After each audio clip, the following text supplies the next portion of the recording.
Hello everyone, welcome to my channel. I hope everyone is having a wonderful day. Before starting the video, please go ahead and hit the subscribe button and give this video a like up.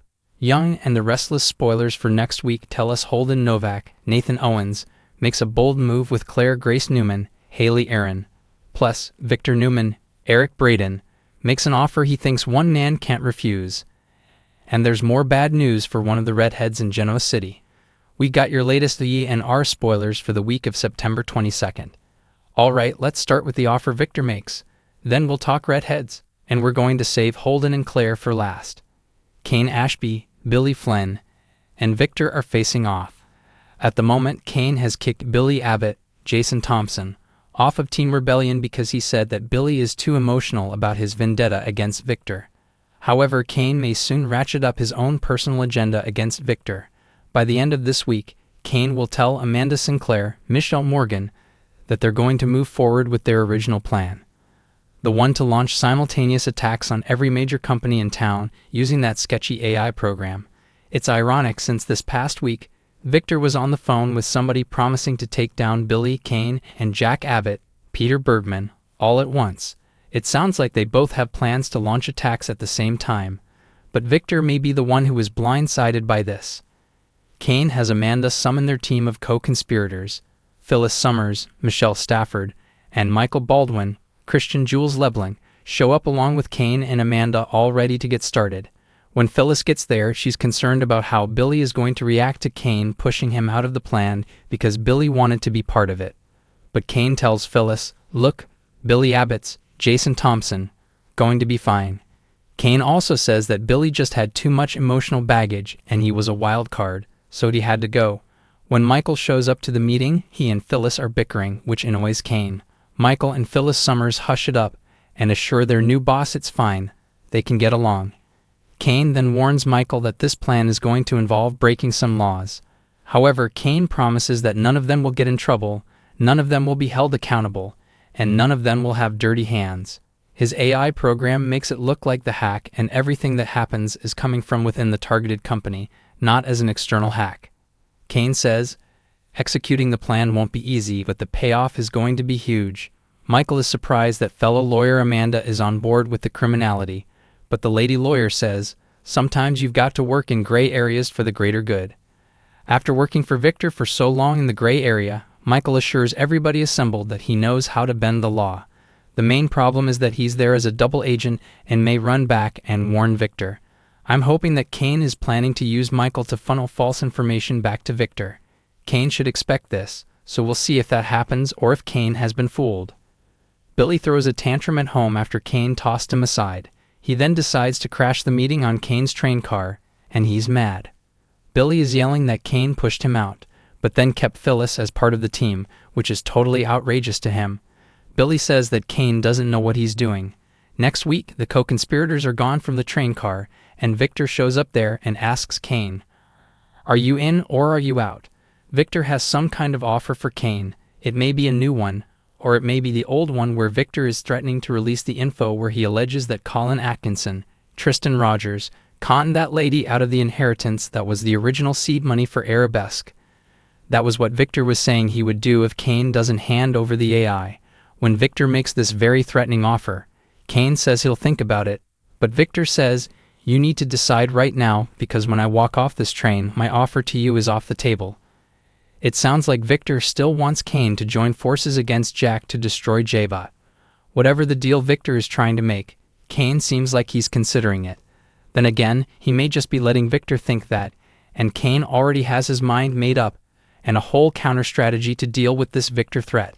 Next week, Sally Spectra, Courtney Hope, is the redhead who's breaking bad news to somebody, and that somebody is Audra Charles, Zuleika Silver. If you remember, Billy told Sally that Jack pulled the funding that killed Abbott.com. But then Diane Jenkins, Susan Walters, and Jack told Sally the truth, that Billy told Jack, "Go ahead and take back the money." The Young and the Restless is heading into another wild week, and Genoa City fans won't be left disappointed. Next week promises high-stakes drama, fiery risks, and the kind of emotional fireworks that only this soap can deliver. At the center of it all, Kane Ashby, making a shocking return into the fold, and Claire Grace, still struggling to find her footing in town. When these two cross paths, sparks ignite, and not in the way most would expect. Add in a dangerous twist, Victor's suspicious maneuvers, and an unexpected betrayal, and we're set up for one of the most compelling weeks yet. Kane Ashby's name has been whispered in Genoa City for months, but next week he steps back into the spotlight in a dramatic way. Fans remember Kane's history with corporate scams, gambling, and tangled romances. He's been both the lovable rogue and the tragic victim of his own bad decisions. Now he returns with an agenda, one that ties him to Chancellor Winters but also puts him at odds with Billy and Devon. What makes Kane's re-entry even more explosive is that he's not just back to reclaim his family or his career. This time he's after redemption, and maybe revenge. His risky moves next week suggest he's willing to gamble more than money. He's playing with people's trust, his reputation, and possibly even his freedom. Claire Grace has been walking a tightrope since her introduction, balancing her past manipulation under Jordan with her desperate desire for redemption. Victoria has been slowly warming to her niece, but not everyone in Genoa City has been forgiving. Nikki in particular has kept a sharp eye on Claire, fearing that her past might resurface at any moment. Next week, Claire's emotional arc takes center stage. She's torn between gratitude for the second chance she's been given and frustration at constantly having to prove herself. When Kane unexpectedly steps into her orbit, she finds herself drawn to his confidence, and perhaps his darkness. Soap fans know that combustible pairings often spark the juiciest storylines, and Kane and Claire are no exception. Next week, they strike up an uneasy alliance. Kane has his sights on leveraging information about Chancellor Winters, while Claire happens to stumble upon intel she shouldn't have. At first, it seems like a coincidence, two outsiders bonding over being underestimated, but as their conversations deepen, Kane realizes Claire could be a useful ally. For Claire, Kane is the first person who doesn't treat her like a fragile outsider. He challenges her, tempts her, and maybe even makes her feel powerful again. However, Kane's risk-taking nature is dangerous, and Claire is vulnerable to slipping back into bad habits. This alliance may be more combustible than either of them realizes. No storyline in Genoa City unfolds without Victor Newman's presence looming large. Next week, Victor starts to sense that Kane's return isn't as innocent as it seems.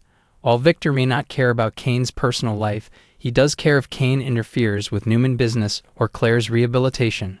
Victor quietly puts his people on Kane's trail, suspecting there's more to his schemes than what appears on the surface. At the same time, Victor confronts Claire directly, issuing one of his classic warnings: stay on the right path or pay the price. Of course, Kane's return drags Lily Winters back into the drama. Lily has worked hard to rebuild her life, focus on her family, and grow Chancellor Winters into a powerhouse. But Kane knows how to get under her skin, and next week he does just that. Lily's fury at Kane's interference is complicated by unresolved feelings. She knows Kane's reckless streak better than anyone, and she fears he'll drag others, like Claire, down with him. At the same time, Lily finds herself caught in a triangle of sorts, with Billy and Kane sparring over her and over business matters. Never one to be outdone, Billy Abbott makes his own risky move next week. Seeing Kane sniffing around Chancellor Winters and cozying up to Claire sets off alarm bells. Billy doesn't trust Kane for a second, and his protective streak toward Lily only fuels his determination to expose Kane's agenda. But Billy's gambling nature could backfire. He's quick to jump to conclusions and often acts without thinking. If he goes after Kane too aggressively, he might inadvertently push Claire closer to him, something neither Lily nor Victoria would want. The big theme of the week is risk, and it all comes to a head in a fiery climax. Kane and Claire's alliance takes them to a dangerous crossroads when they make a choice that could have explosive consequences, literally. Spoilers tease that a fiery accident, possibly involving Chancellor Winters' property or Newman machinery, puts both Kane and Claire in harm's way. Whether it's sabotage, recklessness, or sheer bad luck, the result is the same. These two find themselves trapped together, fighting for survival.